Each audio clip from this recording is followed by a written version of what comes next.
आज आपण बांधकाम कामगार याविषयी एक आलेले अपडेट याविषयी माहिती घेणार आहोत. आज बांधकाम कामगार यामध्ये एक महत्त्वाचा अपडेट आलेला आहे.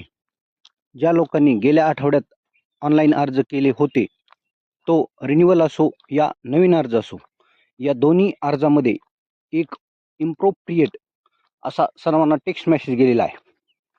कारण भरपूर लोकांचे अर्ज मंजूर झालेले नाही, असा सगळ्यांनाच मेसेज आलेला आहे. त्यामुळे घाबरून जायची कारण नाही. ज्या लोकांना असे मेसेज आलेत त्या ऑनलाईन सेंटरची चुकी नाही, ही ऑफिसनी त्यात त्रुटी काढलेल्या आहेत. वरून ऑफिसमधूनच हे बाद झालेलं आहे. त्यामुळे जे पहिले कागदपत्र दिले आहेत तेच कागदपत्र नंतर ऑनलाईन करून घ्यावे व नेक्स्ट टाईम तुमचा अर्ज कंप्लीट होऊन जाईल. व आपल्याला नवीन अर्ज करण्यासाठी के सागर ऑनलाईन टायपिंग सेंटर वाशी या ठिकाणी भेट द्या. तुम्हाला सविस्तर व बिनचूक अर्ज ऑनलाईन करून मिळेल.